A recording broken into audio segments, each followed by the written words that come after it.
And I believe there's a new wave coming. And that's what I want to talk about tonight. And that new wave, I believe, will also have a big boost right out of a little country of less than 5 million. I think you're still less.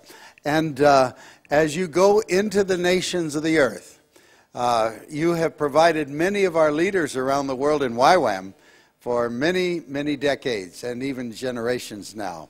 And so as I'm here literally from Whangarei down to Invercargill during my time here, and yes, I've been to Stewart Island, yes, I've been to Chatham Islands, even Pitt Island, and Great Barrier Reef and all the way up to Cape.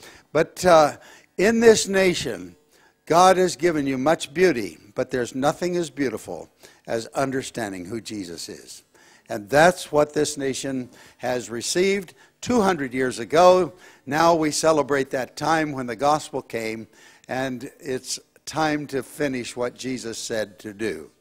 So as we consider what he's called on us to do, let me start as a boy with the story.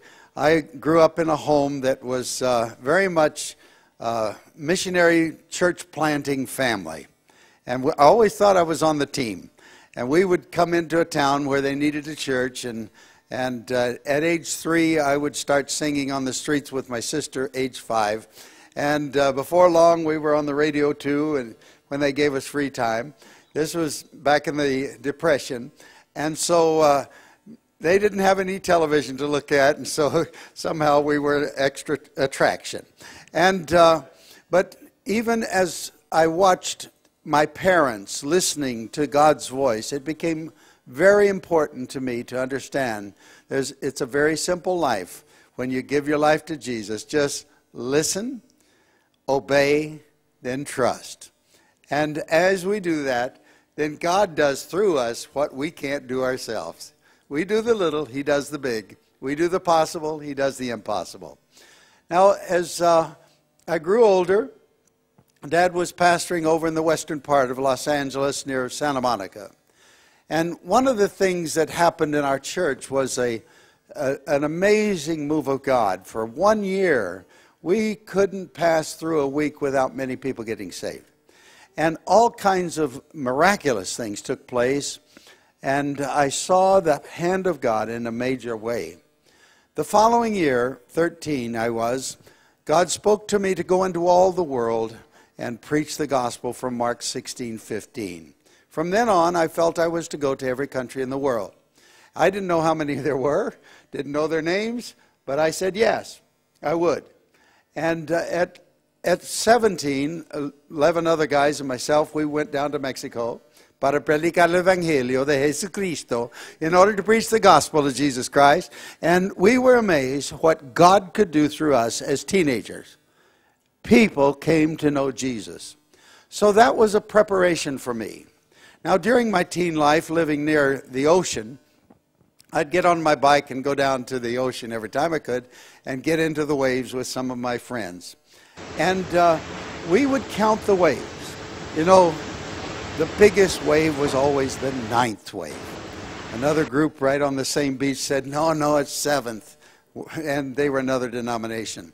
But we didn't have the boards. That was for the rich guys up in Malibu. We just had our chests to come in and skin up, but that was worthwhile.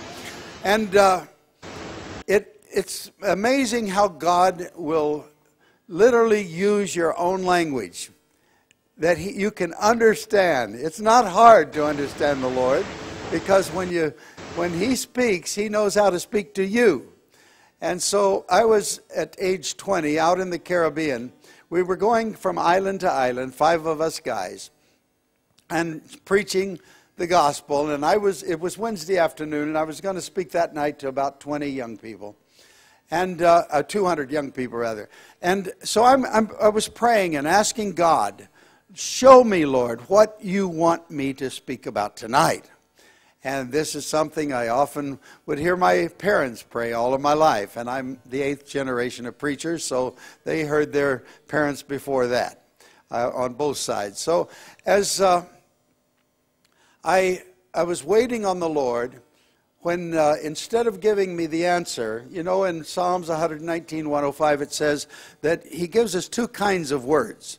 One is a lamp to our feet. That's the next step. The other is the light to the pathway. That's the big picture down the line. We sometimes get it mixed up, don't we? And we think, oh, that God's going to do that right now. Well, that does happen too. We mix up.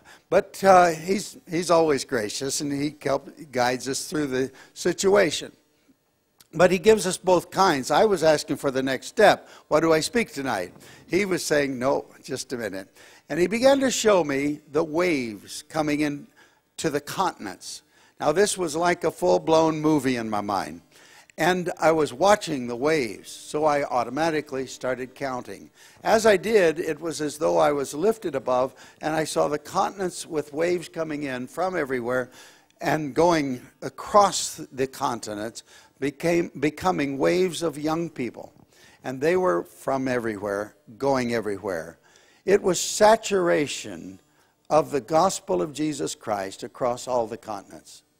I haven't seen that yet, though we've had several million in YWAM short term. And we have many more than the paper says, because that was about 3 years old.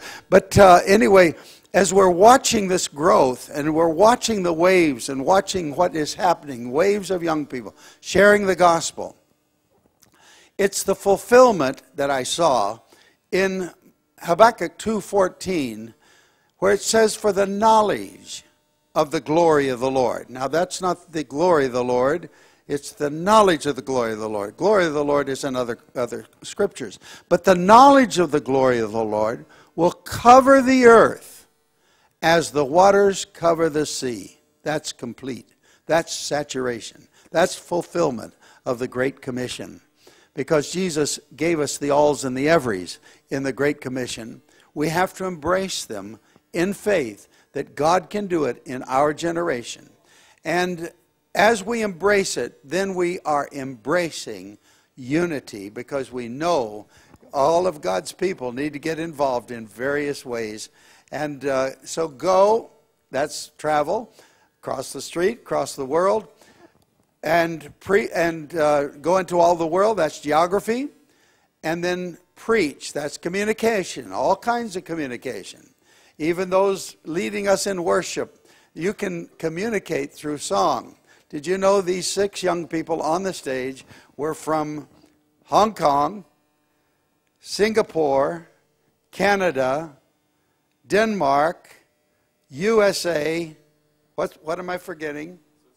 Switzerland. 6 nations were on your platform just now. As you see nations come together, it's like a little bit of heaven on earth. Revelation 7:9 says around the throne of God, they're going to be there from every nation, every tribe, every ethnicity, and every language group, praising God. And why would he mention the languages if you're not going to be praising God in your mother tongue? You will understand each other, you'll know as you're known, but there's going to be an expression of the heart. As you praise the Lord, don't miss that concert. That's going to be an amazing time of worship. So as you look at what God's asking us of us to do, it is to fulfill that word where the knowledge of the glory of the Lord. Now, who best is the glory of the Lord? Of course, in John 17, Jesus said, now you've glorified me, now glorify us. But the glory of the Lord is Jesus himself. So he has to be known and know that he came and understand why he came, so that he could seek and to save those that are lost, and that everyone would get to hear the gospel. Now, rocks are under the water. They're covered by it, but they're under the water, and they resist the water. Soil receives the water. We're not saying everybody's going to get saved, but they must hear. That's our responsibility. That's the Great Commission. And so go into all the world, preach the gospel. That doesn't change. To every creature, that's demographics. So it's not only geographic, but demographic. And that means in every category. So as we do this and begin to follow what he says, we're going to see something amazing. So as I was praying and saw the waves, and I saw the waves sweep across the world, I knew then God was going to do it. And I just said, Lord, I want to be a part of that. And what God has done since then, not just in YWAM, we're just a part of what he's doing all over the world. But there's a wave coming that is bigger than we have ever seen before. A move of God in all the world. Now, as I say this, I'm referring now to the book of Isaiah, chapter 9. I think most of us know verse 6, unto us a child is born, unto us a son is given, and the government shall be upon his shoulders. But I want you to go ahead to verse 7. It says that to the increase of his government, and then it talks about his kingdom, so his government is a kingdom. He's king. To the increase of his kingdom, there'll be no end. That's not saying there'll be no end to his kingdom. That's true too. But to the increase of his kingdom, there'll be no end. And it ends that verse with, the zeal of the Lord will accomplish this. Now, if God's zeal is in it, and he says, I'm going to do it, you better join his team. Don't get on the loser group. Stay with him. Now, we're not saying that it's going to be utopia on the earth, not until he comes back the second time. And as he comes back again, yes, we can expect perfection to come. But right now, he says, expect that you, as you sow good seed for the wheat, the enemy will sow the tare. And so what do we want to do? We immediately want to go up and rip up all the tares.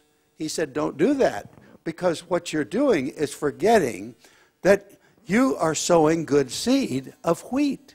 And you're to take care of watering the wheat by the Holy Spirit's anointings and so on. And we get off on single issues. And when we do, have we won them all? I don't think so. But there's going to be dark that gets darker. But there's going to be light that gets lighter. Don't forget your job. Don't leave your post. Do what God shows you and exalt Jesus. And he said, if I am lifted up, I'll draw all men to myself. And so as we understand our role is to literally turn the light on. And darkness has to leave. Do you study the speed of darkness in New Zealand? I don't know. Anyway, the speed of darkness is 186,000 miles per second right in front of light. So, you know, chase it out by shining the light out there in advance.